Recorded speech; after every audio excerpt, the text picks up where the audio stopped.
We have to know and be able to articulate our own value, right? And that's why you then chose to invest in yourself. You chose to then go to the seminar by the gentleman who helped you see, okay, it's not about your resume. It's about how you tell your story, how you actually create relationships, and then how you articulate your value in a way that they're going to understand. And they're going to look beyond the fact that you have no experience, but the fact that you have the desire to go win in South America. You just need a little bit of training. That's basically it. And to start molding myself into the activities that led to being a good salesperson. The course that I took with ProLango and Paul Anderson, it was like the foundation of my tech career, because those things that I learned about building rapport, those things that I learned about telling stories, those were extremely valuable for the sales career.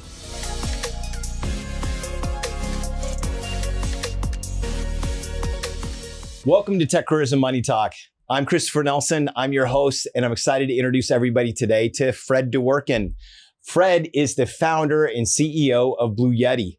But before that, he actually had the opportunity to work for Tableau and Snowflake and go through IPOs with those companies. But what I think is more interesting is he started off his career in the Peace Corps and as a claims adjuster. Today, I really want to dig in with Fred and understand what was his transition like going from a non-tech role to a tech role? And then how did he figure out how to trade his time and talent for equity and get through some IPOs? Fred, welcome to the show. Thank you so much for having me, Christopher. You've been an inspiration listening to your show. I've passed it along to so many of people that I mentor and also just friends who are interested in tech and interested in getting in. And I think, people can get your framework and apply it to what they're doing. It's going to help them advance a lot faster. I wish I would have had your framework whenever I was starting out in tech. Thanks so much, man. I really appreciate that. And this is why I think stories like yours are so important, because it's stories like yours that help add to this framework. And then I think also bring to light for everybody else that this is possible. Like, it's possible to go from the Peace Corps and claims adjusting to working in tech, and then also figuring out how to work for companies that are going to go through IPO. Absolutely. So let's talk a little bit about that. Let's talk. And I remember, first and foremost, I think it's important for people to understand that you did spend some time in the Silicon Valley and you sort of saw, how tech was working and how it was helping people accelerate their wealth. And you started having the idea at that point. Yeah, absolutely. I had the idea, but I don't think I had the belief in myself or the vision of myself in a tech position. There was several times as a claims adjuster, I would wind up at somebody's house, very wealthy people, and ask them what they do. They were in tech. And I thought it was interesting and it was attractive because, these wealthy people have really beautiful houses, beautiful cars in the driveway. And I remember one person I still keep in touch with to this day, Steven Dinnerman. He was employee number 6 at Seagate Technology. Wow. Richer than you could imagine. And did nothing but, watch Bloomberg. And I think he might have had a little bit of a drug problem. But he was a really just fascinating person. And that kind of planted the very beginning of the seed of like, oh, wow, there's a lot of money to be made by being an early employee in some of these companies. And I didn't really revisit that till after I went to the Peace Corps, because then it kind of really sank in. I was still focused more so on traditional careers. My parents were really big on, you should be a lawyer or a doctor or something like that. And I was actually pursuing a law degree at one point, and it wasn't fulfilling. It just didn't really spark my passion. So when I know it was you were in Washington in the Seattle area, and there was a point that you said, I really want to start, and I'm trying to understand, was it just the desire to start working for tech because you knew that there were good salaries, or was there the thought and desire to work for equity that made you start pursuing a role in tech? So there was an interesting moment that happened when I was in Panama working at CB Richard Ellis. I worked at CB Richard Ellis, the commercial realtor, because my Peace Corps service had ended and I'd met this beautiful woman who is now my wife. And we had to figure out if we were going to make it work. So I extended for a year by finding a job with CBRE as their international marketing and their business development consultant. And the first task on the business development side was, how are we following these leads? What can we do to ensure our sales efficiency and effectiveness? And I said, okay, well, what kind of CRM do you guys have? So the managing director takes me to this closet and he shows me this this rack, and next to the rack is the desktop computers. Right. And he's like, it's in there. Is it connected to the rack? No. Who sold it to you? These Spanish guys. Oh my God. Okay. Well, that's a sunk cost, Mr. Ramon. How much you pay for it? 15 grand. All right. Well, that's a sunk cost. We got to figure out how we can get you a real CRM. And I went through a sales cycle with Microsoft, with Salesforce, and with Sugar. And it was a quite excruciating sales cycle, because as part of what I was doing at CBR, I was prepping myself for sales. And they had a great portal with lots of great information in this portal. And I was just sponging it up. And I just come off of, almost 3 years in the Peace Corps, 30 months. And I'd read 72 books on all kinds of business excellence and Good to Great, Jim Collins, and all these different things. And all this stuff was going in my head. And I kind of understood what a good sales approach and the commercial approach felt like. Right. And this was Anthem. This was like the complete polar opposite. And that was the moment where I was like, oh God, I could do this. Like these guys, and look at that guy's watch. That's like $1,000 watch. And those shoes, I saw those shoes at the mall the other day, like $400. He's probably wearing a tailored suit. He looks like $1 million. Like these guys are obviously getting paid. Right. I need to go get paid. Because there was no way for me in commercial real estate in Panama making roughly $50,000 a year to build the bridge that I needed, the 2 years to be an actual commercial real estate person. You need 2 years to fund yourself. That's what everybody that I talked to in my informational interviews told me. Interesting. So I sat Maria down and I said, hey, let's go to Seattle. These guys with the Microsoft, they'd completely lost the deal. They had no control of it. They didn't make any kind of business. If we go there and I can get on, maybe I could help them sell Microsoft's dynamic CRM in Latin America. Wow. So that was the goal. Well, and so there's a few things that I think it's important for people to unpack there, because people who are in non-technical roles, right? So you're focused on sales. There's obviously the technical aspect. You need to understand the value proposition and how the actual software works. So I think that's important to understand. But it's obvious to me from just getting to know you over the last few weeks is that you're somebody who is able to look and understand where there's opportunity and where you can leverage your skill set to move the ball forward and provide value to somebody. And then it's in that value exchange that then you can ask for salary, you can ask for equity, etc. So you started seeing with your skill set of actually being in Central America for, what was it, 3 years? Yeah, 3.5, almost 3.5 years. So I can go lead into the market. I know how to now sell into here. I know where, people have CRM sitting in closets that we could go get deals done. Let me go up to Seattle and try and figure out how do I start working for a software company so that I can go open up these markets. I think that's fascinating. And I think that's, the takeaways I think for people are when you know your skill set and you know what value you can provide. This is what I try to tell everyone. When you know your own value and you're confident in it, then you can go and sit across the table from a recruiter and look to trade that talent for equity. Yeah, absolutely. That's 100%. Now, I kind of ran into a heavy dose of reality. Because when I arrived back to Seattle, it was December of 2009, which was the nadir of the financial crisis. That's right. Microsoft that month laid off 15,000 people. 15,000. So my whole idea of going to give my cardstock resume to the recruiter at Microsoft and getting on to selling them software in Latin America, it just wasn't happening. Right. And the first thing people started asking me is, well, do you have any quota carrying experience? What have you done before? And, I sold chocolates for my elementary and middle school. That's right. And Catholic high school. I helped them build a marketing plan. Well, that's not a quota. Where's your quota carrying experience? So it was tough for me. And I had to build a little bridge, which was a job claims adjusting. Right. And I had to build some more skills. And I did that through this class called ProLango. ProLango is this guy named Paul Anderson. Amazing person. He's one of those world citizens that's lived in Dubai, lived in Singapore, lived all around. And he just happened to be in Seattle at that moment. I think he's in Houston now.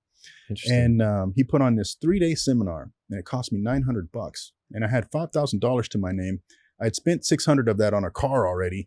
And and I'd put down about 2,500 on the first and last of the apartment. So it was kind of a big chunk of money for me. Oh yeah, that's But I'm like, 1/5 of your net worth, if you will. Yeah. totally, right? So I'm like, okay, I'm going to take a winger on this guy because I was doing all this networking and there was so many people trying to get into jobs. You had these big things at CenturyLink Field, Right. where thousands of people and resumes, and it was just a meat market. And a lot of desperation, in Right. Spanish, you'd say that. A lot of people that were in desperate kind of. And Paul had this approach where he invited people to a free seminar about hacking the system. And there were 3 things he focused on. The first thing was hacking the ATS, understanding how ATSs work, keywords, and the fact that your little resume that you spent all that time on is absolutely 100% worthless. Right. The second thing that he focused on was how to then build rapport when you do get the interview, right? I know. So many people are so over-reliant even nowadays on LinkedIn, and they spend so much time on the resume when, no, it's actually the person-to-person contact and how you tell your story, how you demonstrate your value is critical. And I was missing all of that. And I was just so like gung-ho on selling software to Latin America and running into this constant wall of not having experience. I didn't have a way to articulate the experience that I did have in the terms that they could understand. And that's one thing that he taught us. And the third thing that he taught us was how to structure our search and to use social engineering to get the interview so that we could basically go and use things like the book of lists to find out who's actually hiring. Every single major metro has a book of lists from the business journals. They're released once a year. And there's typically 3 that have growth companies, the smallest growth companies, which are most likely IPOs, right? The medium growth companies, and the large growth companies. And what I did after ProLango was I focused like a laser on the small growth companies, the pre-IPO growth companies. And within that list, there was 3. He always said, narrow it down to 3. Go 5 if you want to give yourself a whole bunch of work, but the more focused, the better. So go with 3. And my 3 were Vertafore, because I had insurance experience. And Vertafore is like an ERP for insurance brokerages. Cobalt Group, because they had dealership software that was making dealership operations more efficient. I thought that might be a nice bet for the time. Because at that moment in time, Ford and Chevy were selling 2-for-1 cars, man. Wow, all the dealerships were in bad like place. They needed to modernize quick. And the third one was Tableau software. Now, the other 2 were relevant until I actually went to a Tableau software event and I saw Christian Chabot in person give a demo of Tableau software to like 200 people. I was sold right then. I'm like, I got to work for that guy. And I, approached him. Of course, I didn't get the job till like 6 months later. Right. But I said, hey, I love this. This is amazing what you're doing. And I told him about my experience. So, okay, that's great. Go apply. I met some other people and I took some swag. And so I want to break that down for a minute because I think there's 2 factors and I'm curious how much more research you did, but I think leadership at hypergrowth companies is essential, like great leadership where they understand how to balance business and engineering. They understand how important sales is in a business. It's the true engine of the business. And then also creating a very healthy culture because hypergrowth is hard. It's really hard. And then the other thing that you said is you mentioned you saw the product, you saw Christian. What did you think about the product and how much more due diligence did you do on the product? As you were, you obviously had that emotional moment. Did you go and do some fact checking on both of those things, the leadership and the software? Well, this is where I wish I would have had your framework earlier, right? Because no, I didn't. I was just caught up with the charisma of Chabot. Sure. And if you talk to early Tableau people, and Kelly Wright. Oh yeah. Chabot was somebody that you'd run through a brick wall for, just because. Yeah, it's true. No, and I mean, I will say, from my experience, I was interviewing, right? So right around the same time that you were. So I found my opportunity in 2010, but I wasn't interviewing in 2009. I was getting out of my first failed startup, but I had the opportunity to sit down with Godfrey Sullivan as part of my interview process, who was the CEO of Splunk. And it's the same thing. When you sit down with these guys that, Godfrey was a guy who'd been there, done that with Hyperion, and he had the resume. He was, somebody like a Frank Slootman who, had repeated successes, but he also had the charisma. He had the vision. You get sold pretty quickly. Yeah, absolutely. Yeah. And I was sold. I was sold by the vibe. I was sold by the product. I just knew there was something special about that company and the people. Everybody that I interacted with that night was just amazing. So I was like, okay, how do I get into that? And this is where Providence intervenes. And I wound up several months later, I think that event was in March. In September, I wound up handling a claim for a gentleman named Lynn Smith, who was the director of sales for Tableau software. And he saw me with the swag book that I was keeping notes in because I wanted to keep it present. And I didn't want to slide into mediocrity and just continue to do what I was doing. I was going to get into that company by any means necessary. And when he saw me with that book, he says, hey, I work for that company. And I said, you do? Wow, amazing. What do you do? I'm a sales director. Oh man, let me tell you, like, you guys have the most amazing product. And I could really sell this in Latin America for you guys. This is, it's something that's revolutionary. It's this and that. And, he's like, hey, we got a claim to handle here, guy. I got a flood. So we got his flood taken care of. But long story short, that started off my interview process. And I did get in. I got in on the first rung of the ladder. And it was a rocket ship. And things don't always work out the way you planned them. And God intervenes in so many different ways. And luck, if you want to call it. Luck. But, I wish I could say that I'd planned for it and everything, but I just believed in it. I believed that I was on a mission to go and make a lot of money in tech sales, and somehow, some way it happened. So, I think there's a cornerstone that every person who's out there that's thinking, tech might be something for them. The cornerstone's belief. Yes. And you build on top of that. Well, belief. And so I think peeling that back even more, it's belief in yourself and your skill set. What I think to me is obvious in your story is the fact that you had this vision and knew that you could bring this to life. Like, you knew you could do the work. If you had the opportunity and you had a little ounce of training, you were confident you could go and lead sales into Latin America. Absolutely. That's been a theme throughout, your story as I've gotten to know you. And that's one thing I think is important for people to understand, is that we have to know and be able to articulate our own value, right? And that's why you then chose to invest in yourself. You chose to then go to the seminar by the gentleman who helped you see, okay, it's not about your resume. It's about how you tell your story, how you actually create relationships, and then how you articulate your value in a way that they're going to understand. And they're going to look beyond the fact that you have no experience, but the fact that you have the will, you have the desire to go win in South America. You just need a little bit of training. That's basically it. And to start molding myself into the activities that led to being a good salesperson. That course that I took with ProLango and Paul Anderson, it was like the foundation of my tech career in terms of sales, because those things that I learned about building rapport, those things that I learned about telling stories, those were extremely valuable. Those were foundational kind of skills in my toolbox for the sales career. So you go to work for Tableau, and tell me, I always think everybody's experience is always different.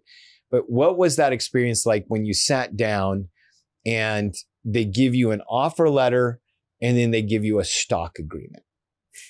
Like, what was that like? Here you are at the moment, like everybody works to get to that moment. What was that like for you when all of a sudden you see both of those things in front of you? Well, so the second, I really wish I'd had your framework. Sure. When I was younger, because I could have negotiated myself much better terms had I understood what was coming. Now, call it naivety, but I figured, okay, all the details are worked out. My hardest part was getting in the door. Right. And it was hard to get in the door. I had to do 7 interviews, ending with Kelly Wright.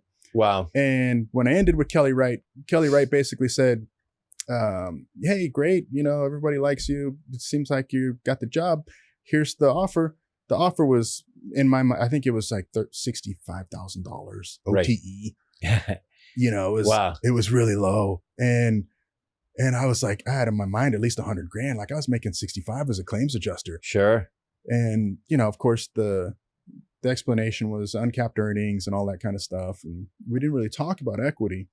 And I said, well, Kelly, I need to talk to my wife about this. And she says, no, you don't. And I said, what do you mean? No, I don't. She says, do you want the job or not? Is this your dream or is it not? Right. And I said, it's my dream. And she said, well, take the offer. The rest will work itself out. Mm. Now, had I had your framework, Sure. I would have said, hey, Kelly, this 65 seems low. Let's talk about the other side. Let's talk about some increased equity. Right. Like, I'm willing to put some sweat into this thing to make it big. Right. Let's look at the whole package. Let's look at the whole package. And I didn't do that. And, it was at that moment in time, Tableau was still under the radar, 180 employees. I probably could have doubled my equity package. That would have been a 7-figure payout. Right. Just on that. So I really wish I would have had the framework, but God is good and he gives you lessons, right? No, he does. And I think too, sometimes, and this is the whole thing, is that what you got, the value that you got out of that, and this I think is the important takeaway, is you did get your foot in the door, right? If you would have had a little bit of training, you could have turned the dials and turned it into, a +2, but the +1 was you got the ability to now get the training, and now that's helped launch your entire career, and you're now owning a business and driving in a direction based on the moment that you said, okay, I'm gonna get in the door here. Absolutely. And I spent 6.5 years with some of the best operators in tech. Yes. I don't have a lot of innings, but the one thing that I did notice between Tableau and Snowflake was Tableau, for those 6.5 years I was there, none of the executive team turned over. Tom Walker, Kelly Wright, Christian Chabot, Lisa Fink, Brian from Ops, Meave Ellsworth. That whole team was rock solid. Yep. And if you talked to one of them, it was like you talked to all of them. Every single one of them had the same message. And there's something beautiful about that. When you see operational excellence at its best, and these guys bootstrapped. They took $5 million from NEA, I think it was, and they just put it in the bank. They didn't need it. It was just so that they could have somebody on the logo to make them seem serious, Interesting. So being able to do that for 6.5 years and operate with them, that to me was invaluable. It really is. Well, and this is where I try to tell people, is that growing your career capital, which is the combination of your education, experience, and results. In education, I mean like on the job education. Being able to grow that's when you get the opportunity then to go trade up. Right. And so you spent 6 years, and I'm sure that, because you eventually then started running South America or Latin America. Yeah. Well, I didn't run it. They brought in a VP, and I learned a lot from him. Oh, great. Miguel Nuche, and how to operate within Latin America at an executive level. I was the tip of the spear. Right. More like the operational guy, kind of keeping it all together. And in the very beginning, I had the direct sales hat on with the partnerships hat. And I didn't even realize how much responsibility that I had at that time. I was doing both. But I was just doing what needed to be done, because in my time at CBRE in Panama, at the decision moment when we're trying to figure out between these three technologies, and I coached the chosen guys, the guys that should have won was Microsoft, because everybody was on Outlook, and we were going to be more productive. And those sales guys were each pulling down $1 million a year for the firm. So productivity, it pays for itself. Yeah. And I tried to get the Microsoft guys to say that, and to bring somebody from a lookalike in the United States to say that to our managing director, so he would believe it. And they never did. And it was just too much of a bridge to overcome that cost. Right. And at the very end of it, he picks up the phone and he calls the guy that maintains the networks.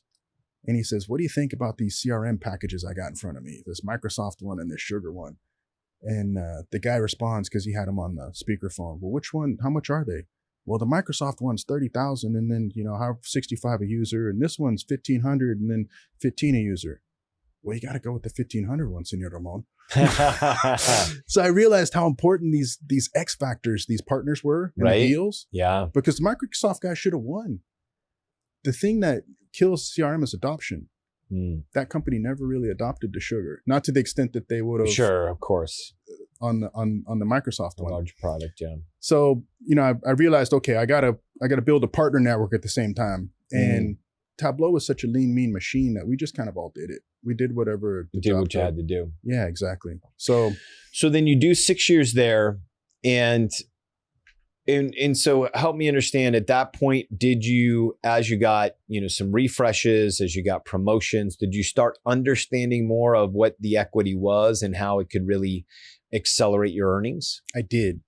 And there's a point, I I still wasn't educated enough to deal with the tax ramifications. Right. That's one bit of knowledge I wish I would have had, because I would have even taken out a credit card loan to pay for some of my options. Right. To exercise In some of the order options to early. reduce some of the AMT that I had to pay. Sure. You know, some of those checks that I had to pay to the Uncle Sam, the first time I ever sent a 6-figure check to Uncle Sam was a Tableau.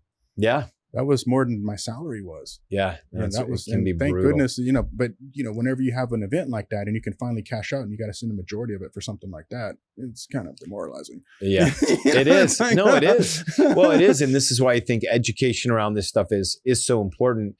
And it sounds like most people, I mean, people figure it out as they go. Like they see the equity growing. They get excited about the fact that now I'm getting more and more equity.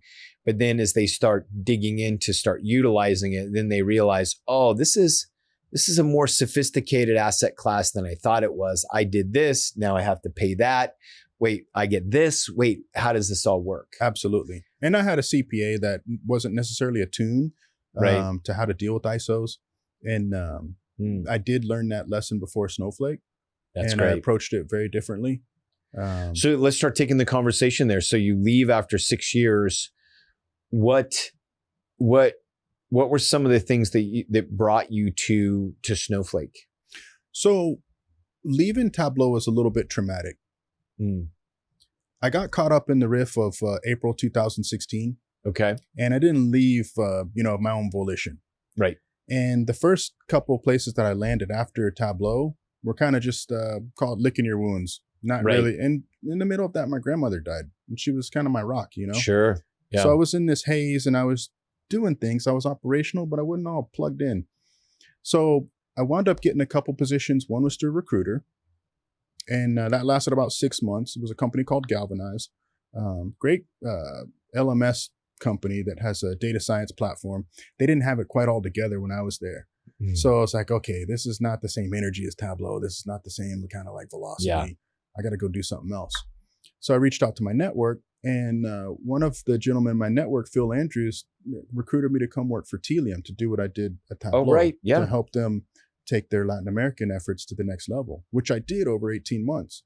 But even yet, Latin America is kind of a hairball to a lot of executives. And, I was making a case for investing, kind of going in deeper with a sales engineer, something basic like that.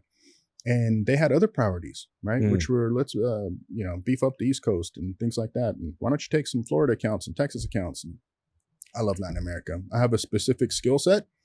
I didn't feel like I would be effective being diluted. Right. Because I understand where the bodies are buried in Latin America. Right. I know how to approach Inito. I know how to approach a Globo, which are on par with, Bank of America and Disney. Right. The opportunities there are the same. And, I don't know how to approach national cruise lines or whatever. Right. So I just had a heart-to-heart with myself and said, okay, well, if this is the road, I need to go find another road. And I actually tendered my resignation. And then I went back to basics because now I was a little bit more clear-minded. I'd gone through this kind of hazy period. Yeah, the emotions. Yeah, and I know, especially going through being on the other side of a riff is emotionally just really, really shocking. And so you need some time. You gather yourself, and then you say, okay. I also think it's hard too when you finally start figuring things out. And for you, like you literally walked into your rookie season was with a Super Bowl team. Totally. Right. Yeah, totally. So it's very difficult because then you walk out of that scenario and then you walk around and it's, wait, who, what, when, where? Yeah. Exactly. It was all of that. But I'd gotten my sea legs under me. Like it was like, Goldilocks kind of. Sure. And it's like, okay, this one's a little too cold. This one's a little too this. I didn't like selling to MarTech people either. Nothing against MarTech people. There's just so many logos on that board. Right. And there's so much turnover in the MarTech positions. And it was hard to get traction. So it was just like, okay, well, I kind of have a really good idea of what I'm good at. What I'm good at is data. What I'm good at is Latin America. So let me go back to basics. Let me go into the book of lists. Right. Let me go to the Deloitte 500 and let me look for the companies that are in data, the interesting companies out there that are in that sweet spot that Tableau was in whenever Yeah. I joined at 180. Let me not go to my network and, Right. spin up a whole bunch of feel-good conversations, catching up with people and saying, oh, have you heard about anything?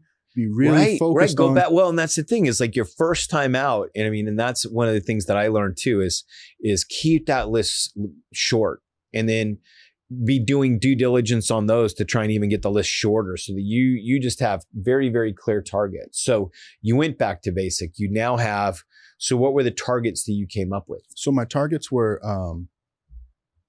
it was Snowflake, it was Starburst, and it was Dremio. Okay. And very quickly I zeroed in on Snowflake because there were several people who were operating, there were ex-Tableau within Snowflake. Right. That So all of a was sudden Ross now your Perez. network's connected. So now you see that. And then was it the fact, did you look at the network first or did you see the differentiation in the product first? I looked at the optics and I wish I'd have written them down to know in that moment of time what the growth was, but it was explosive. Yeah. Even at that moment. Yeah. And Oh yeah. They came out firing. yeah. And then I started looking at the way that they announced themselves. And I made the click that democratization of data was going to get accelerated with Snowflake because the limiting factor in selling Tableau was always infrastructure. Right. How many concurrent users can you put? Well, now let's throw cores at them. Well, great. Well, where do we install these cores? Okay, that's more cost and more weight and this and that and the other. Yep. And now you had Snowflake, which is basically like, how many cores do you want? Like, Right. what's a core? Like just turn the thing, just turn the dial. So once that clicked in my brain, I'm like, oh, it was like that Chabot moment. Like this is a special technology in a special place and time. And then the other two didn't exist. Starburst and Dremio, Right. the federated query engine. I was like, it sounds great and stuff like that. But when you compare that to a Snowflake, it's like, oh my God, this is going to be a very massive opportunity. I immediately recognized it was going to be 10x Tableau. Wow. So after Wow. talking to Ross Perez, Ross was like, yeah, I love this place. It's amazing. It's a rocket ship. He put me in touch with a couple other people. I know Ryan Janoff, who was up in the Pacific Northwest. I talked to him about it. He was like, yeah, this is a great place. They put me in touch with another gentleman named Danny in Portland. We had a great informational interview. And then they put me directly with the person who Latin America rolled up to, Paul Moriarty. And Paul flew me out to Cleveland, Ohio. And this was all, that was my first kind of official interview was Wow. with Paul after having these internal interviews. And it was kind of a one interview thing. And, they made me take a personality test and I had the interview with Paul, which went great, but still didn't know if I had the job and I'm flying home. And when I landed, Paul had left a message and he said, hey, we would love to offer the job to you, but give me a call because I have a proposal. And when I called him, he said, hey, the proposal is we already paid for this Gartner event in Mexico City. It's going to be next week. Can you go? Can that be your first day? I was like, yeah, man, no problem. Yeah. Let's go, baby. Let's go, dude. So Yeah. they shipped me my laptop. It arrived the day before I left and I activated it in the Mexico City Amex lounge. And then I hit the Gartner floor and started slamming Snowflake. That's amazing. Yeah, it was pretty awesome. So now here we are, round two, you get the offer letter, you get the stock agreement. Where are you at this point in time? So I just had this underlying belief that this thing was going to get big. And Right. maybe I could have asked for more, but it seemed pretty generous to me. I mean, they gave me 9,000 shares at my level. Right. And they were about to accept, like the word was already out on the street that they were about to accept more funds. Right. So for me, it was just sign this thing as fast as possible. Like I didn't want to fool around with it. Got it. Because I also knew from some of the people, Ross and from Ryan, that, hey, these guys really don't do a whole lot of negotiating on the equity and stuff like Okay. that. But they're very generous in the ups. So just get in the door and keep going. Okay. So I guess but I think that's important for people to understand, right? Sometimes you do have to, you get intel and you sort of read the room because,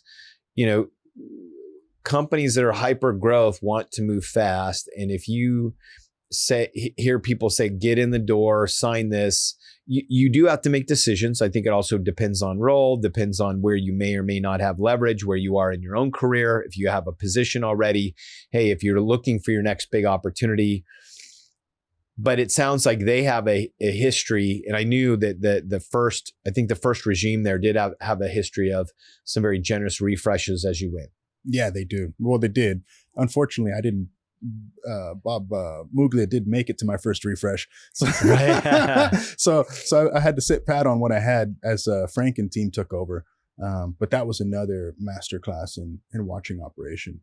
And I also knew from inside intel that team, as far as the salespeople went, they had basically a directive to not hire ex-Tableau people. Oh, wow. So I actually had to proactively manage that as an objection in my first kind of official in screening interview with Chad Peets from Sutter Hill. He was at Sutter Hill at that point as their in-house recruiter.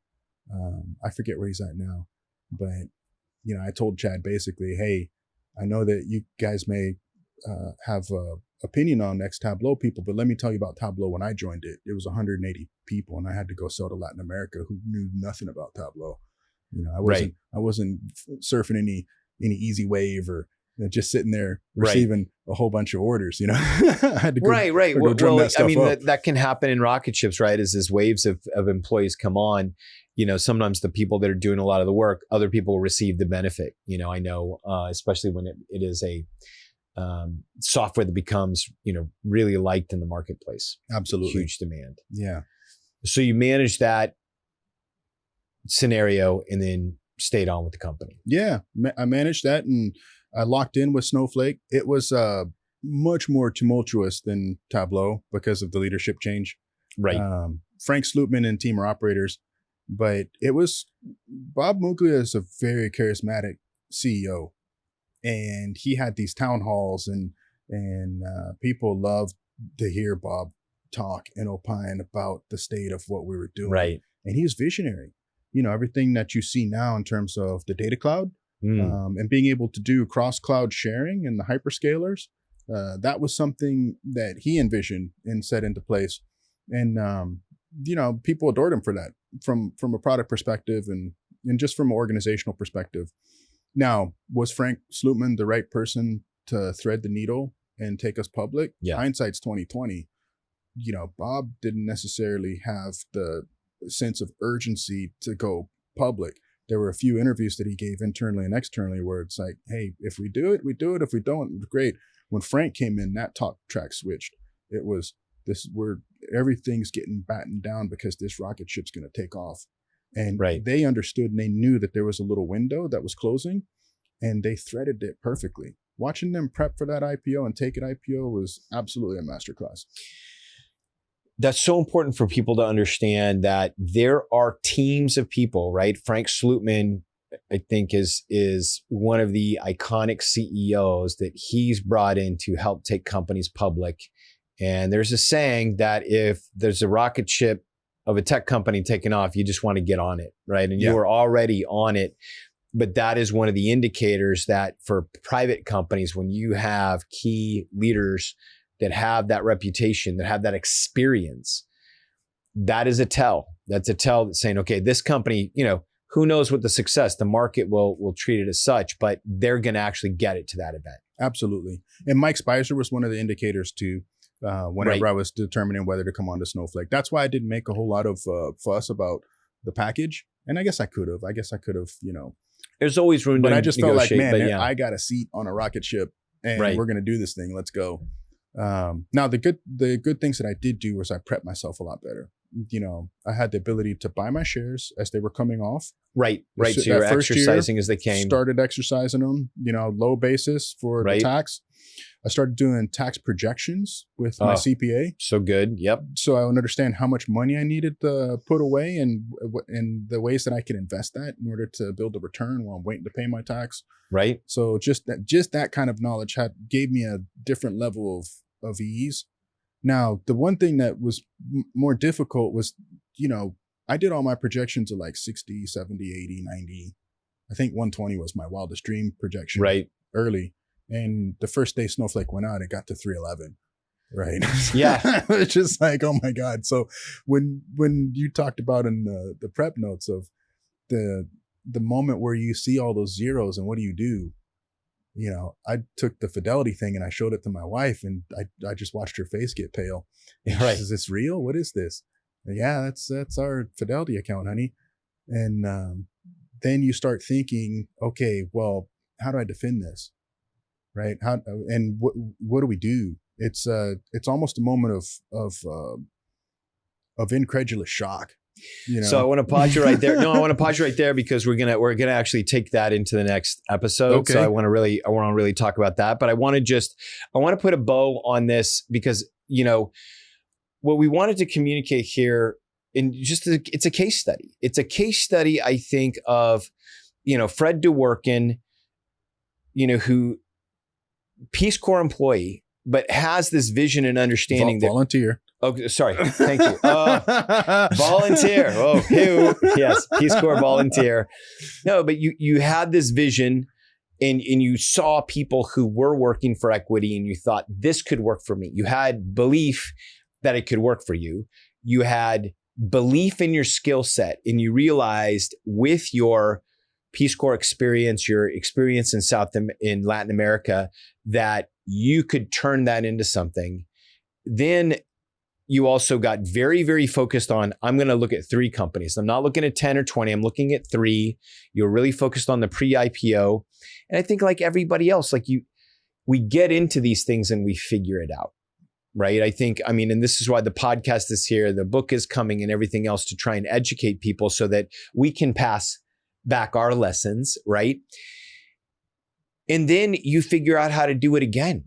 And in the thing that's evident to me is that you see patterns. You see patterns. And in the thing that I can't explain to people, but I think because you've had that experience, is when you see success, when you saw that team at Tableau, how they worked together, how the executive team had a single voice, how customers consumed the product and were such fans and fanatics, you knew I had to be a part of that. You knew that was going somewhere. The same way as then you got settled into your second round and you said, let me do the same thing again. Let me get 3 targets. Let me understand this one's the clear leader. Let me look at all of the data points that I have, whether it was deep due diligence or just a framework. You had a framework and you executed on that. And then the second time, because of the natural mistakes you made, you did better. And the exciting thing is you work for 2 companies that had tremendous exits. And if you are anything like me, and we're going to get to this in this next episode, and we're going to end right here, is when you get the zeros, it scares the crap out of you. Oh yeah. Yeah, it's a scary moment. It is. And so that wraps up this first episode with Fred DeWorkin.